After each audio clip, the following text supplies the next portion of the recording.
ठाणे शहरात मोठ्या प्रमाणात सुरू असलेल्या वृक्षतोडी विरोधात शरद पवारांची राष्ट्रवादी आक्रमक।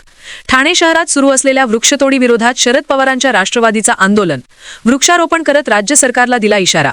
उन्नत महामार्गामुळे अनेक वृक्ष ठाणे शहरामध्ये बाधित होणार आहे। या विरोधात राष्ट्रवादी शरदचंद्र पवार पक्षाचे ठाणे शहर अध्यक्ष मनोज प्रधान यांच्यासह इतर नवनिर्वाचित नगरसेवक, झोपडपट्टी विकास सेलचे अध्यक्ष चंद्रकांत गायकवाड आणि पदाधिकाऱ्यांनी आंदोलनात घेतला सहभाग।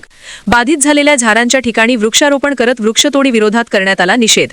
येत्या 20 फेब्रुवारीला ठाणे महापालिका सर्वसाधारण सभेत राष्ट्रवादी शरदचंद्र पवार पक्षाच्या नवनिर्वाचित नगरसेवकांकडून वृक्षतोडीबाबत उचलला जाणारा आवाज।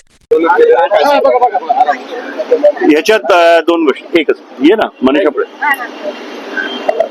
मी ही जागा का निवडली त्याचं दोन कारण आहेत। तुम्ही सांगितलं जिथे झाडं तोडली तिथेच आम्ही झाडं लावली। मला असं वाटतं तू पण ह्या पाचपाकाडी परिसरात खूप वर्ष राहतोयस।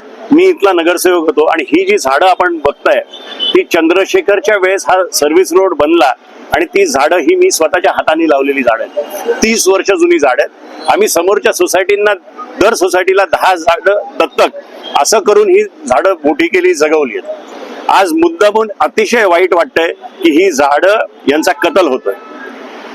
आम्ही डेव्हलपमेंटच्या विरोधात अजिबात नाही। आनंदनगर ते साकेत हा रस्ता बनतोय। माझं म्हणणं फार स्पष्ट आहे की ठाण्याचं ग्रीन कव्हर गेले 3-4 महिने 6 महिन्यात कमी होत चाललंय। मेंटल हॉस्पिटलमध्ये 1400 झाडं तोडायची परवानगी न देताही तोडली गेली। मॉडेलामध्ये झाडं तोडली गेली। रेमंड मध्ये तुम्ही जा, रोज झाडं तोडली जात आहेत। ओबराय मध्ये जा, रोज झाडं तोडली जात आहेत। आज ही एक ग्रीन बेल्ट होता, तिथेही झाडे तोडली जात आहेत। जेव्हा यांना झाडाचं काम दिलेलं त्याला जिओ टॅगिंग करायचं होतं, त्याला नंबरिंग करायचं होतं आणि ही ट्रान्सप्लांट करायची होती। इकडनं उचलून कोलशेतला जाऊन ती रिप्लांट करायची होती। पण आमच्याकडे व्हिडिओ एव्हिडन्स आहे। रोज रात्री 3-2 अशा रात्रीच्या वेळेस ते कापतायत। जर तुम्ही खालती बघितलं तर मुळाच्या वरतून ते झाडं तोडलेली आहेत, कापली आहेत आणि वरतून माती टाकलेली आहे। तर अशा पद्धतीने जर काम होणार असेल तर आम्ही राष्ट्रवादी काँग्रेसवाले रस्त्यावर उतरू, जसं आज उतरलोय। माझं स्पष्ट म्हणणं आहे की ठाणे महानगरपालिकेचे अधिकारी याच्यात सामील आहेत आणि एक 12 कोटीचं कॉन्ट्रॅक्ट हे झाडं तोडण्यासाठी दिलंय। त्यांच्यात या 12 कोटीमध्ये त्यांचाही सहभाग आहे असं स्पष्ट आपल्या वतीने मी सांगतो।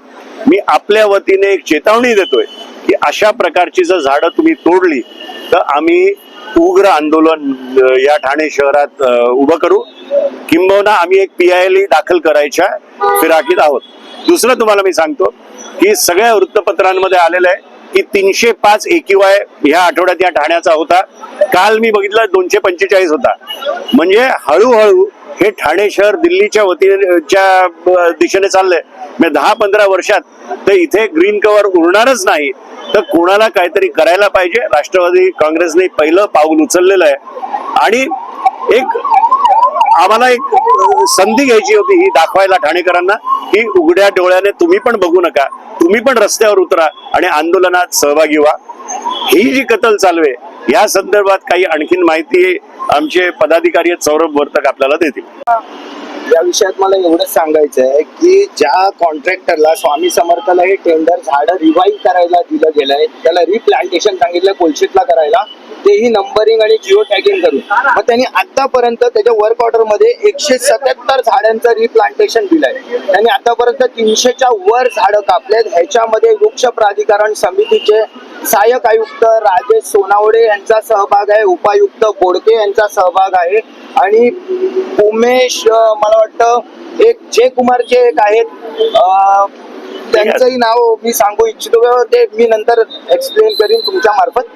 पण ह्यांच्या सगळ्यांचं मिळून हे संगणमत आहे। ह्यांना फक्त रिवाईव्ह करायला सांगितलेलं, हे डायरेक्ट कापण चालले आणि या पट्ट्यामध्ये 1788 ट्रीज ऑल टुगेदर हे लोक 8.24 किलोमीटरच्या रेडियस मध्ये कापायच्या तयारीत आहेत। आतापर्यंत किती झाडं कापलेली आहेत? आतापर्यंत 300च्या वर झाडं कापलेली आहेत। त्यांना वर्क ऑर्डर 177 आहे, पण 300च्या वरती झाडं ऑलरेडी कापलेली आम्ही बघतोय।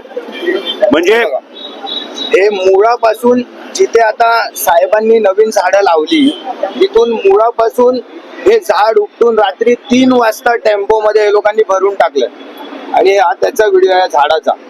मग जर ह्यांना वर्क ऑर्डर क्लिअर दिलेली आहे, मग हे दिवसा ढवळ्या का नाही काम करत आहेत? त्यांना रिवाईव्ह करायला सांगितलंय, तिकडे हे झाडं मुळांपासून कापतायत, तुकडे करून टेम्पोत भरून डिस्पोज करतायत. यांच्यावर BNS अंतर्गत हत्येचा यांच्यावर फौजदारी गुन्हा दाखल केला पाहिजे.